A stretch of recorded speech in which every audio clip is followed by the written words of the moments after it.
Alright, we're going over the Aleph routine. I messed this up last time and the audio shut off about halfway through, so I'm going to run through it again. But I'll ramble less. So really quick, the 2 points I tried to make last time were this is not like a Christian version of yoga. We're not trying to create Hebraic yoga. Deep decompressive breathing and teaching yourself to move right, I'm sure is what God wants you to do, and that's not, alone to a tenet of yoga.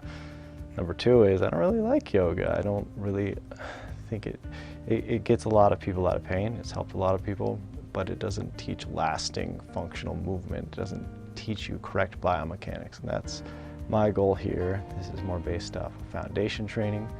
One of the things I don't like about foundation training is it's just a little too scientific. Dr. Goodman believes in evolution, and I don't. I think we were created by God, and I think that our sessions should be prayerful. I think everything you should do is an act of worship, and that includes rehabbing your body. And all these exercises are to teach you to have a strong spine. A lot of this stuff has really helped me. So we're going to run through the Aleph. There's symbolism here, but there's also a great importance. This helps strengthen your feet. Starting from the ground up, get the feet strong so we can anchor and lift up, pushing off the ground with our feet. But if our feet are weak, that doesn't happen. So you'll notice a lot of this stuff deals with activating the 3 arches of the feet. That was the other point I made, is you should probably watch Mastering the Art of the Hip Hinge. So check that playlist out. Learn the decompression stance, because everything revolves around the decompression breathing. Everything I do, decompression breathing and the decompression stance, which are just combined. So once you understand that, all this will make hopefully more sense.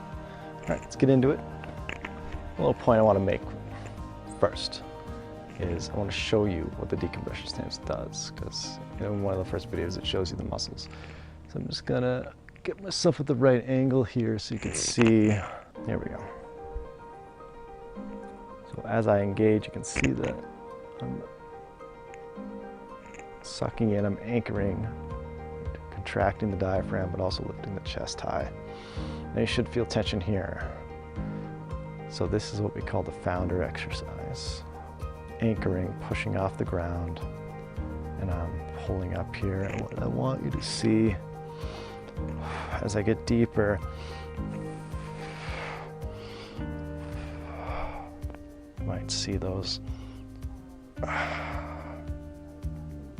muscles there in my back. And that's not to be like, hey, look at those muscles, they're so big. That's to say, hey, look at those muscles. They're compressing you all day long. These are the muscles that are pulling down on your spine, not allowing you to use your hips correctly, not allowing you to use your posterior chain muscles correctly. So check out the decompression stance, it teaches you that. So I'm going to do this so you can see my back a little bit more than you could in the other one. That's why we're going shirtless here. So the feet are always grabbing the ground, and we're pulling ourselves into the hip hinge. All these positions are in the hip hinge. The decompression stance is a hip hinge stance. What you saw here is the hip hugger. Hip hugger, I'm pulling my elbows together so it opens up the shoulders, and at the same time I push the hips so they're internally rotating into the socket. And then we are crossing heel on the shin, tracing upwards, keeping the toe pointed. And I do that with a breath in, and as I breathe out, I dorsiflex. So we're opening, inhale, and pushing. Show that on the other side. Not going through the workout, just giving you some pointers on the steps here. That's what the other video is for. So inhale, I keep that chest high, keep myself engaged. Breathe out with a dorsiflexion. That's a very tough exercise. Your hips will be super exhausted, super tight after doing that one. The next one was the crown. Again, pulling yourself up high into the hip hinge. So your back is straight. Aleph is kingship. So we're doing the crown there. This is one of my favorite ones. I do this in a lot of different positions, is externally rotating, pushing my head back into my fingertips as I squeeze my shoulder blades. At the same time, you're pulling yourself deeper into the hip hinge. So hip hinge, opening. And then we pulled back. Oh, just really tough. And then relaxing that a little bit as you pull higher. All hip hinge here. And then reversing that as you go back. If you want, you could just hold in one position, or you could do 10 really slow. That's the trick there. It just opens up everything. The third thing we did is we brought the big toes together. We did a trace first, so we went back to the hip hugger here. And I traced up. So the chest stays high here, and the elbows go up. So I'm not raising the shoulders, I'm actually driving them down. And my arms go up. And I accentuate that even more. I'm driving the shoulder. So I bring my hands overhead. And then we hold that. And the big toes up. Almost like we're pushing our feet away from our body as we extend even more. 10 breaths here. Big toes together. Not necessarily getting the heels together because we want to internally rotate, pull the hips into the socket. So we don't want the heels out.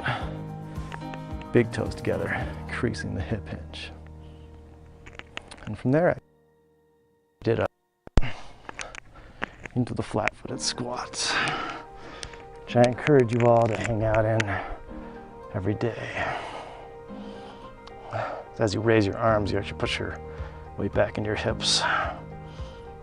Like that. You can see the spine there a little bit.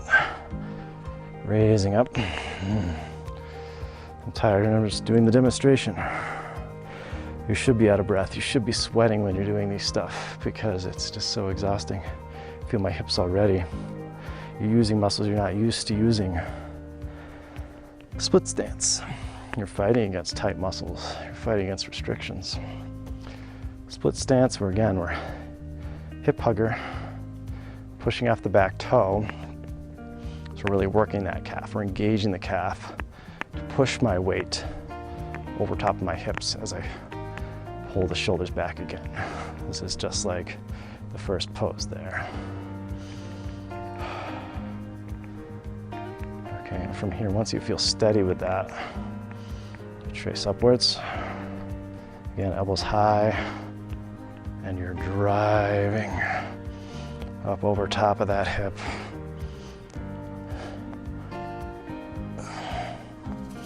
If you watch the first few videos, we talk about the 3 points of contact. So that's happening on your front foot, but also you're really working the back foot. And this is mirroring walking. This is teaching you how to walk correctly. So when we walk and we stand, we should always be lifting up, anchoring and lifting up with every step. Most of us walk, it's just bam, bam, joint, joint, joint, instead of the muscles taking the hit. When the muscles take the hit, the body gets stronger, right? Muscles repair really well. Ligaments, joint tissue, discs, all they can do is harden and stiffen. No way to go. This is talked about in the decompression stance. This is your measuring stick hands. It's nothing cult, ritual, symbolism here. It's just a way to feel that distance lengthen. You're feeling in between there, open up. So you notice I do that a lot. And then go to the hip hugger. So yeah, same on the other side. I think it was on my left. And the next exercise is very similar. This was the crown again. So we're going over the head. So I'm pushing back, and that engages the posterior chain. It's lifting up against, and then you're externally rotating as you pull forward into it. And usually I'll do like 5 of these. Try to get a little deeper. And then on the very last one, you push in as far as you can. And you hold it.